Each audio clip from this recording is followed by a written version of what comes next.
while this season has quickly become the Jalen Hurts experiment, throwing in Gardner Minshew, throwing in these new head coaches, I think the good of this year has somewhat gotten lost. So I want to look at this season from what I thought they would be and what they've turned out to be and look at the honest review of that. So let's get into it.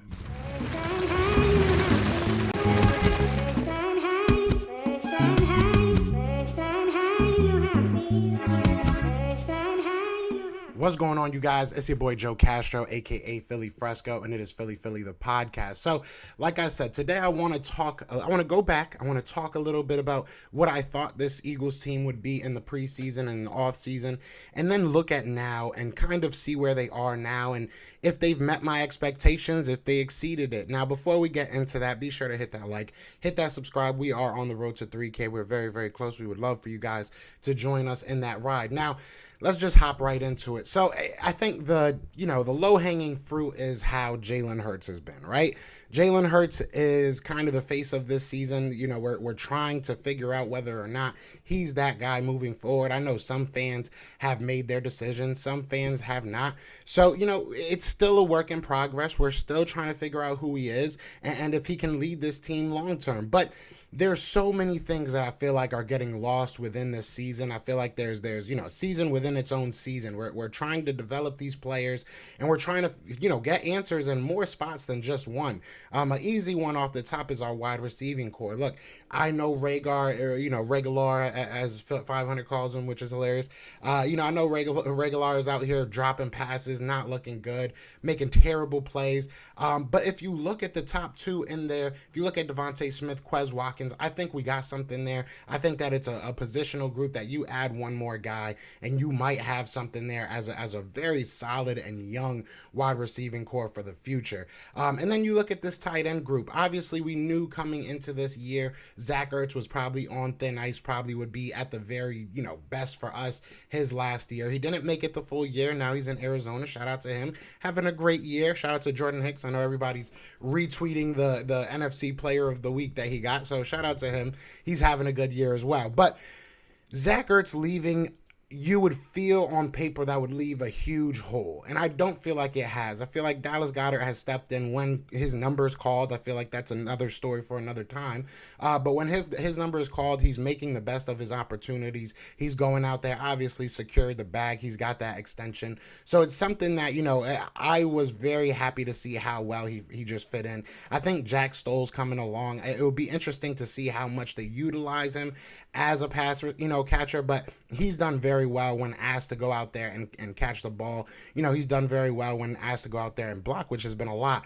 Tyree Jackson's still kind of a wild card here, but they seem to really, really love the guy, and they haven't been wrong about tight ends that much. So, look, I'm very excited about this tight end group. You look at the offensive line. Yes, I'm going to go basically through all the positional groups, but if you look at the offensive line to me is a huge surprise. I knew that they were good, but I think we are good enough to move on from our vets. The only guy that kind of worries me is Jason Kelce, because I don't know who we would put at that center position, but I'm loving what I'm seeing out of Jack Driscoll. I feel like I'm loving what I'm seeing out of Jordan Mailata, growth out of Landon Dickerson each week. You go down that line and it's looked very good. Jack Driscoll, I think I mentioned, Nate Herbig has been able to get in on some plays.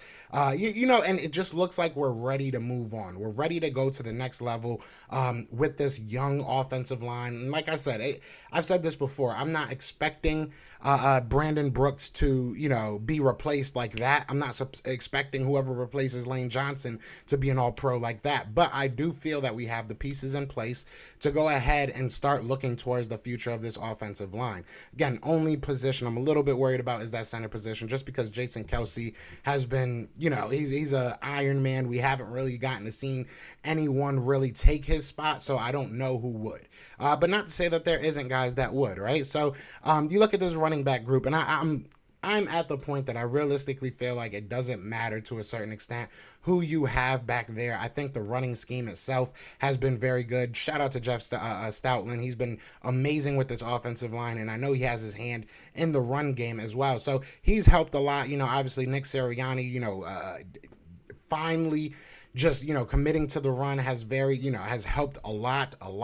Having a quarterback like Jalen Hurts who can run helps a lot. But I'm excited about what this team can be as a running team. Offense, I think we're pretty good. I really do. Like I said, outside of maybe finding yourself a center in the draft, maybe finding yourself a veteran wide receiver or another guy in the draft that can take that 3 spot, I think you guys, you're set up for success on the offensive side. Not too old, not too young at the same time, because like I said, you still have some of those veterans out there.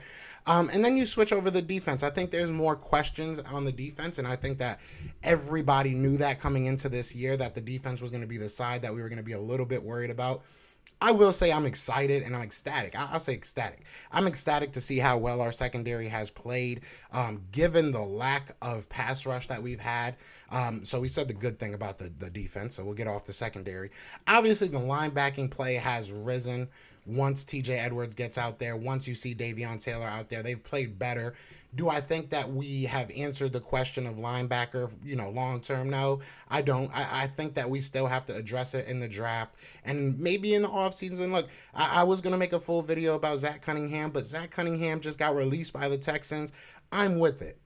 Go out there, talk to him, see what he wants, see if we can't get somebody like that on this team. I think that linebacker, you still need 1 or 2 positions. You still need 1 or 2 guys that can come in and play at a high level. But it's getting better. I think that Davion Taylor, I think TJ Edwards are something to build upon.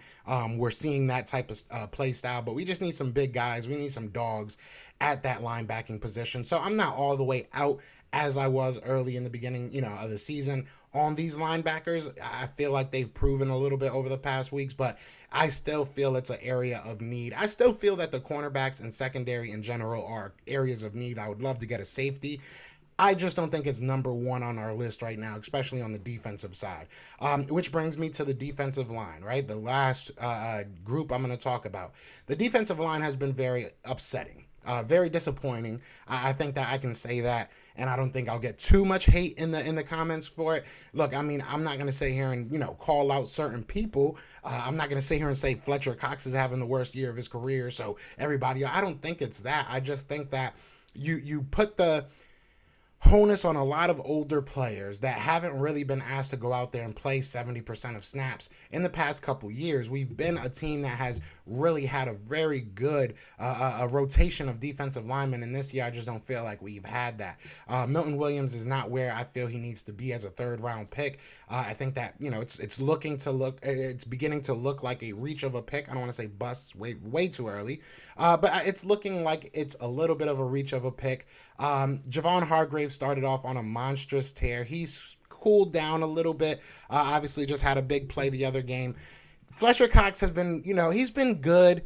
I don't think he's been amazing. I feel like there's been so much done to try and take him out of games. And now that they're trying to kind of set their sights on Javon Hargrave a little bit more, you start seeing Fletcher Cox in more plays or on more plays. Derek Barnett, I don't really have to say much about Derek Barnett. I think we all know how we feel about Derek Barnett at this point. I mean, he's got talent. I'm not going to sit here and lie to you. Is he if we're redrafting that draft, is he the number 15? Probably not the number 15 player, but he does have talent. He's a decent defensive lineman when he is playing with his head on his shoulders, which doesn't seem like it happens a lot. Obviously, a lot of mistakes, but not much to say about Derek Barnett. He just need to get together. Josh Sweat, this might be an unpopular opinion, but I'm not seeing the production that I thought that I would see from Josh Sweat. He stayed healthy this year. That was always kind of the thing with him, is that you look at the production compared to the snaps, and it was always like, what could he do with a full season? Obviously, this is a bad year to really put all the chips on him being, overpaid or paid too soon. I would like to see what happens next year, a year in this system, and maybe that helps him out a little bit. But I am a little disappointed in his lack of production this year. It's something that has to be looked at, and it's across the defensive line. So again, like I said, I don't want to nitpick on one certain player. I just think it's across the line. Obviously, losing Brandon Graham was huge, right? And I don't think I gave it as much credit as it deserved. When Brandon Graham went down, I thought that the young guys could go in there and step up and do their thing. I was kind of wrong. Obviously, we're seeing Patrick Johnson's a little bit banged up. He's a D lineman / linebacker. So it's interesting to see what we do at the linebacking position and D-line position. Those are my two biggest needs going into this offseason. But, to be honest, let's be honest, right? That's what I wanted to do with this. So with all that said, right, long-winded answer, you look at the beginning and I said 6 to 10 wins. I said 6 to 9, excuse me. I said 6 to 9 wins for this Eagles team. We currently sit at 6 games. I still buy that. I still buy the 6 to 9 wins. And if I look back at the season as a whole, I'm honestly a little surprised of how well we're doing.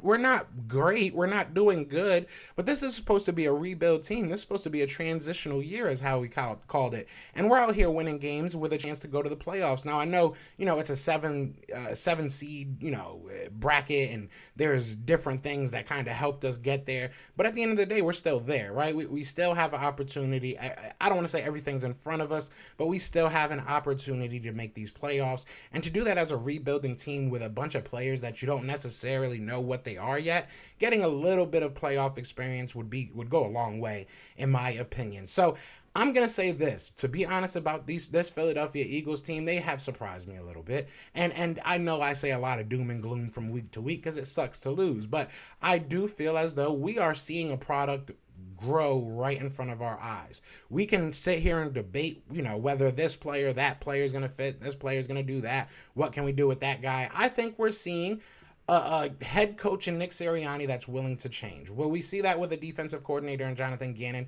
that he starts to, kind of go that way as well? We'll see. But right now I'm seeing Nick Sirianni grow. And I said this on Twitter. I think that, push aside all the Gardner Minshew versus Jalen Hurts, all the, is Jalen Reagor going to make it type things.